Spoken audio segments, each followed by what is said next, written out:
नमस्कार welcome to E class 2020।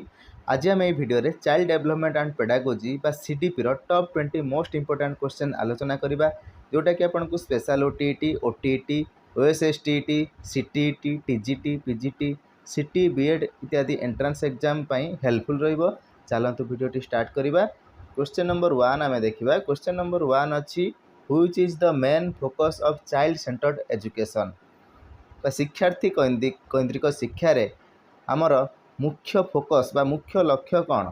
Teacher centred instruction, discipline and control, learners needs, interest and abilities. Option number D अच्छी rote memorisation. तेल आमर एठार सठिक answer होची option number C learners needs interest and abilities. तेल गोटे पिलार बा शिक्षार्थी तार नीड कौन आवश्यकता कौन इंटरेस्ट बा आग्रह कौन अच्छी एबिलिटी बा से कौन सक्षम ताकू आमे देखिकी चाइल्ड सेंटर्ड एजुकेशन ने तापाई आमे पाठ्य योजना बा आमे तापाई शिक्षण कार्य प्रस्तुत करता। किंतु टीचर सेंटर्ड इंस्ट्रक्शन केबे भी हेबो नै। टीचर सेंटर्ड केमति हेबो? हमर चाइल्ड सेंटर्ड एजुकेशन अछि, टीचर सेंटर्ड केबे भी हेबो नै। डिसिप्लिन एंड कंट्रोल श्रृंखला आ तांको नियंत्रण एटा मध्ये केबे हेबो नै। श्रृंखला हेबो किंतु शिक्षण कार्य रे श्रृंखला केमति हेबो?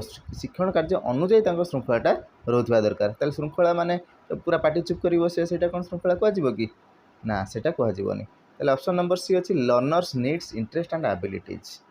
आ रोट मेमोराइजेशन तो केबे नुहे। रोट मेमोराइजेशन माने घोषी के मन रखिवो। ताले घोषा पद्धति रु मुक्ति बा मुक्त रहिबो होची चाइल्ड सेंटर्ड एजुकेशन ने। तापरे ऑप्शन क्वेश्चन नंबर 2।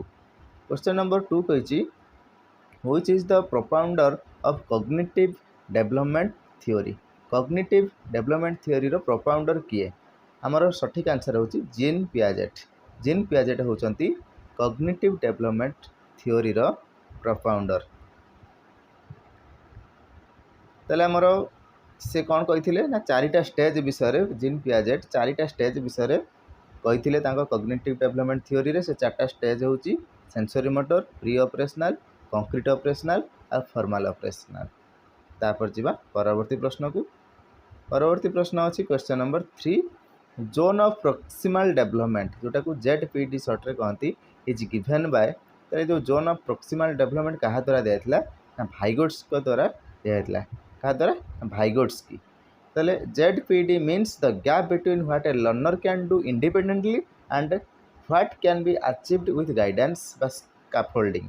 तले आमे जहाँ ताकू पिला को जहाँ गाइड करन ताकू आमे कोन कहंती स्कैफोल्डिंग कहंती। तले जेडपीडी रो अर्थ कोन ना पिला जोटा निजे इंडिपेंडेंटली स्वाधीन भाव में कर आउ आमे बा टीचर ताकू गाइडेंस द्वारा जोटा करें पारे से जो मझे जो गैप टी रहा ये दुईटी मध्य से गैपटा को कौन कहती जोन ऑफ प्रोक्सिमल डेवलपमेंट। यह क्या द्वारा दि जाता ना यहाँ भाइगोट्स द्वारा दिया। तापर क्वेश्चन नंबर 4। क्वेश्चन नंबर 4 कही at which stage does abstract thinking develop. तले एब्स्ट्रैक्ट थिंकिंग केउ स्टेज रे डेवलप होता है? ऑप्शन नंबर ए अच्छी pre operational, option number B अच्छी concrete operational, option number C अच्छी formal operational, option number D अच्छी सेंसरी मोटर। आमर सठिक आंसर होची option number C formal operational. ताले फॉर्मल ऑपरेशनल होची आमर सठिक आंसर। ताले एठी एक्सप्लेनेशन टी पढ़ी देबा। फ्रॉम अराउंड 12 इयर्स ऑनवर्ड्स 12 वर्ष रु अधिक से प्रकार चिल्ड्रेन रे कौन होता है hypothetical abstract and logical thinking आसी थाए। सेटा को कि आमे जोटा को कि आमे कौन कहि थाउ फॉर्मल ऑपरेशनल। ताले एटा 12 वर्ष रु आरंभ होता है। ताले जो एब्स्ट्रैक्ट थिंकिंग टा फॉर्मल ऑपरेशनल स्टेज रे ही थाए। तापर क्वेश्चन नंबर 5। क्वेश्चन नंबर 5 कहछि which assessment is conducted during the learning process to provide feedback. ताले जो लर्निंग प्रोसेस चली से समय रे आमे जो असेसमेंटा कंडक्ट करथांती कौन पाई ना किसी फीडबैक देवा पाई। ताले सेटा को प्रकार असेसमेंट रे आमे करिथांती। सेटा हमर समेटिव असेसमेंट ना फॉर्मेटिव असेसमेंट ना डायग्नोस्टिक असेसमेंट ना नॉर्म रेफरेंस्ड टेस्ट। हमर सठिक आंसर होची फॉर्मेटिव असेसमेंट। ताले फॉर्मेटिव असेसमेंट कौन ना formative assessment is continuous and feedback based. ताले हमर फॉर्मेटिव असेसमेंट कंटीन्यूअस चली थाए सब बेले पई गोटे असेसमेंट चली थाए जोटा को कि आमे फॉर्मेटिव असेसमेंट कहि थांती। आ सेटा मध्ये फीडबैक बेस्ड फीडबैक भी आमे देई थांती। Use to improve learning during the teaching. Teaching समय शिक्षण कार्य समय इम्प्रूव करने लर्निंग को आम ये फॉर्मेटिव असेसमेंट सब करते पिलार। तापर क्वेश्चन नंबर 6 अच्छी summative evaluation is also known as. Summative evaluation को आउ केउं रूप में जाना जाए। ऑप्शन नंबर ए अच्छी assessment as learning, option number B अच्छी assessment for learning, option number C अच्छी assessment of learning, option number D अच्छी डायग्नोस्टिक इवैल्यूएशन।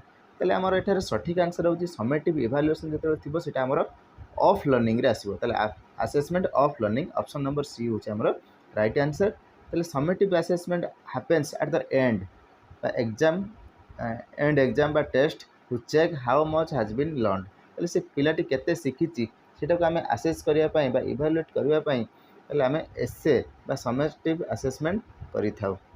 ताले एटा टर्म एंड रे बा वर्ष शेष रे करा जाय थाए। एटा हाफ ईयरली भी हे पारे किबा एनुअल ले भी हे पारे। ताले दी प्रकार रो दुईटी मध्ये हमर समेटिव असेसमेंट हे थाए।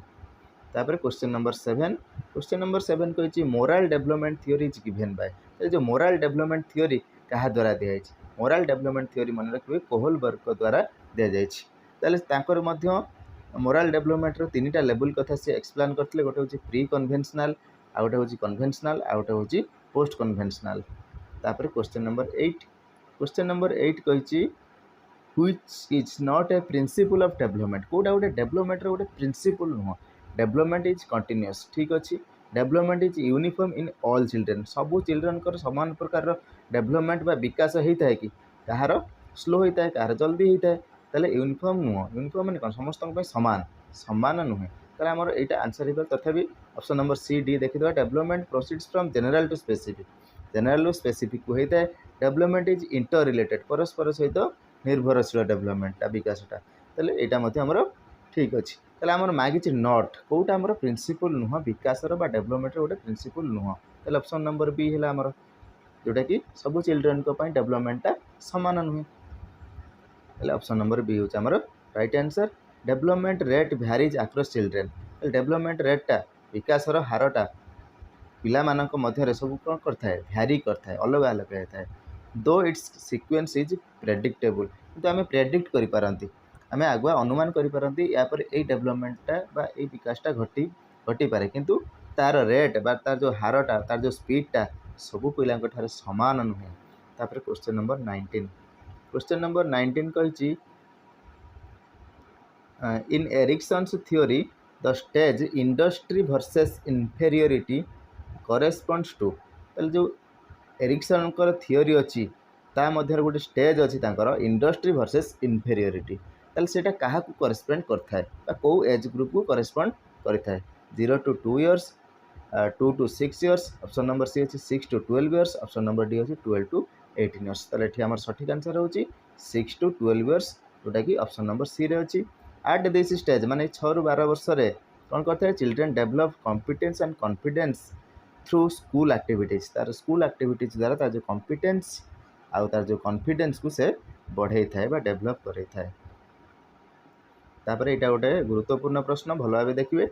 Dyslexia is related to. Dyslexia होची कोन गोटे लर्निंग डिसेबिलिटी। कोन लर्निंग डिसेबिलिटी टे माने से शिक्षण रे किछि तार कमी रहि जाउछि। ताल सेटा को प्रकार डिसऑर्डर, राइटिंग डिसऑर्डर ना रीडिंग डिसऑर्डर ना अरिथमेटिक डिसऑर्डर ना स्पीकिंग डिसऑर्डर। एटा होछि हमर रीडिंग डिसऑर्डर को आमे कहंती कोन डिस्लेक्सिया।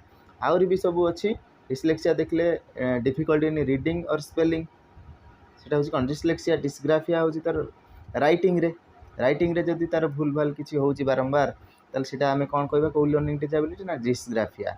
डिसकाल्कुलिया, काल्कुलिया हम जानि पाछन कैलकुलेट कैलकुलेशन रे मैथ रे किछि जदि तार मिशाण फेडाण हरण गुणन बारंबार बुझिबा सत्वे भी से भूल भाल करुछि ताले सेटा होछि कोन तार को लर्निंग डिसेबिलिटी अछि ना डिसकाल्कुलिया अछि। तापर डिस्प्रैक्सिया होछि मूवमेंट, ता जो मूवमेंट जो गति करिबा संबंधी जो डिसेबिलिटी सेटा होछि कोन डिस्प्रैक्सिया। बुझिले। तापर क्वेश्चन नंबर 11, क्वेश्चन नंबर 11 अछि inclusive education means. Inclusive education Odia अर्थ कोन ना अंतर्निवेशी शिक्षा। अंतर्निवेशी शिक्षा सबु पिला गोटे क्लासरूम रे से भिन्नक्षम पिला हुअन्तु कि भल पिला हुअन्तु गिफ्टेड चिल्ड्रेन हुअन्तु जहाँ भी हुअन्तु सबु पिला गोटे क्लासरूम भितर पढ़िबे, सेटा को आमे कोन कहंती इनक्लूसिव एजुकेशन।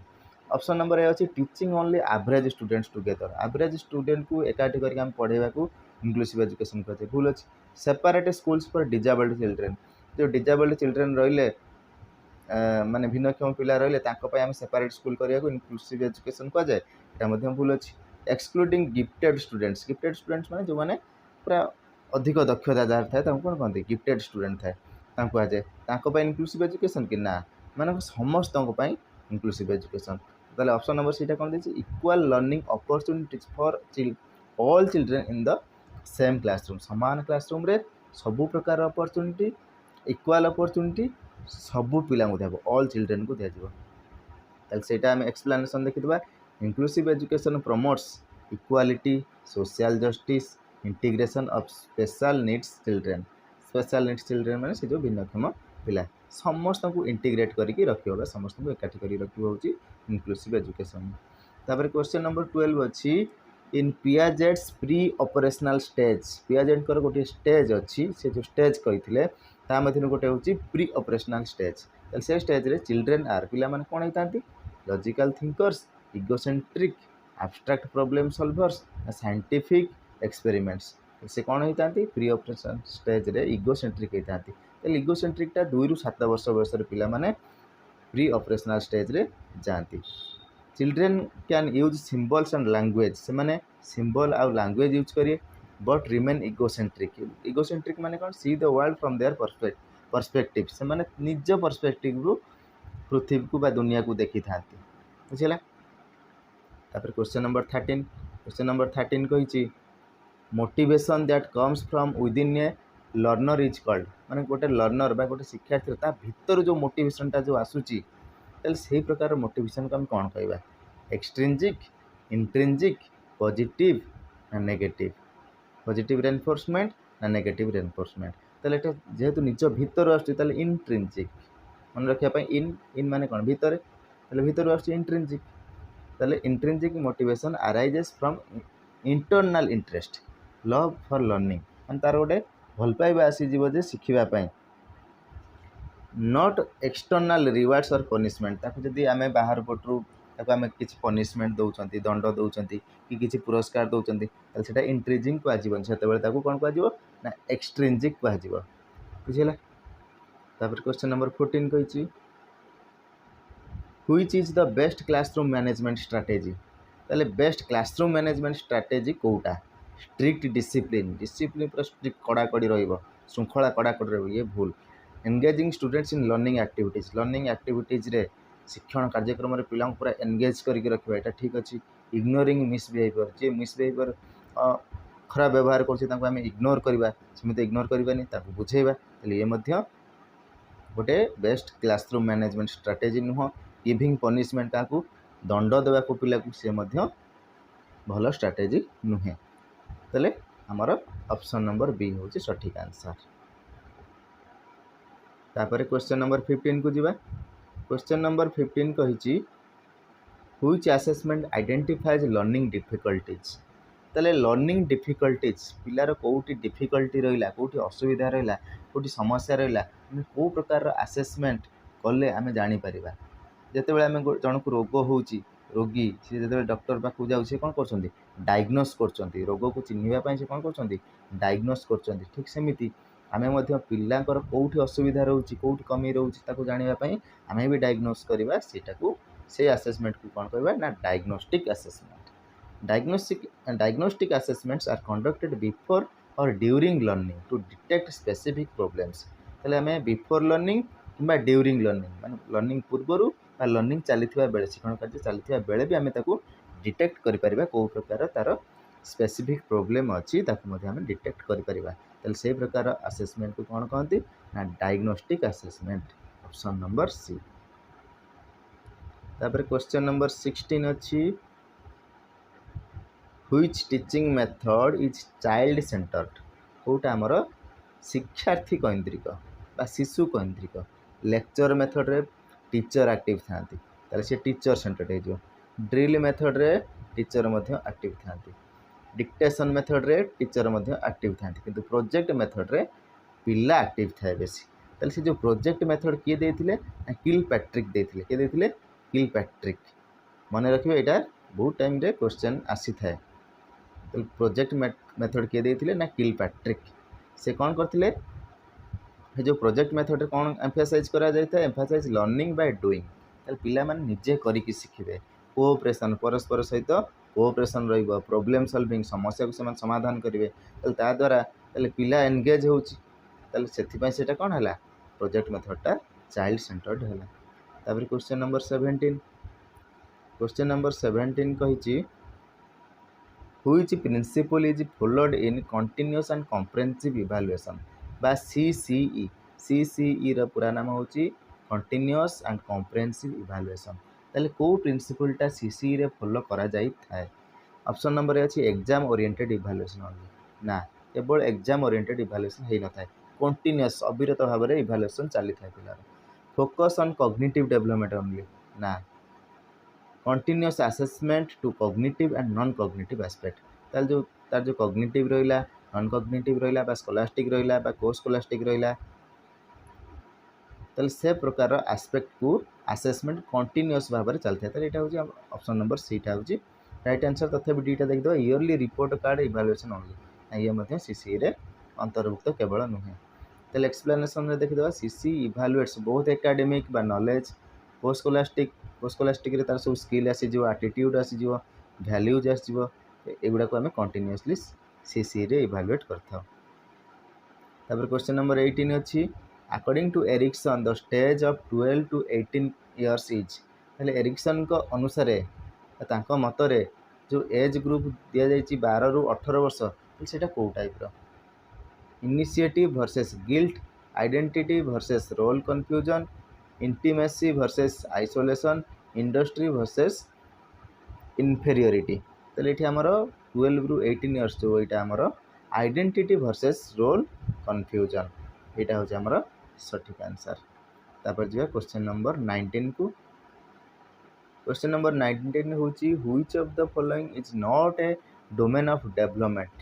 डेवलपमेंट रे कोटा डोमेन नुहे कोटा गोटे दिग नुहे कॉग्निटिव इमोशनल फिजिकल फाइनेंशियल।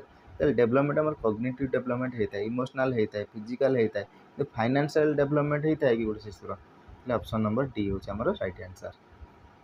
तापर last question question number 20 the teacher's role in child centred pedagogy.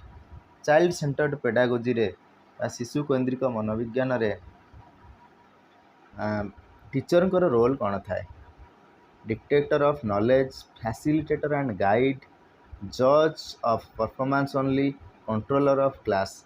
Dictator of knowledge तो केबे हेबे नहीं जज ऑफ परफॉर्मेंस ओनली ये मध्य हेबे नहीं कंट्रोलर ऑफ क्लास क्लास को नियंत्रक क्लास नियंत्रक से मध्य हेबे नहीं तेल पिलार से कौन हेबे ना फैसिलिटेटर हेबे आ गाइड हेबे तेल ऑप्शन नंबर बी होउची हमर सठिक आंसर। मैं आशा करुच्ची आपण मैंने वीडियो किसी शिखिथिबे यदि वीडियोटी भल लगी हृदय गोटे लाइक करेंगे चैनल टी सब्सक्राइब करेंगे आउ शेयर मध्य करेंगे आपण मतामत कमेंट माध्यम देवे। वीडियोटी को आरंभ शेष पर्यंत देखिथिबारु बहुत बहुत धन्यवाद।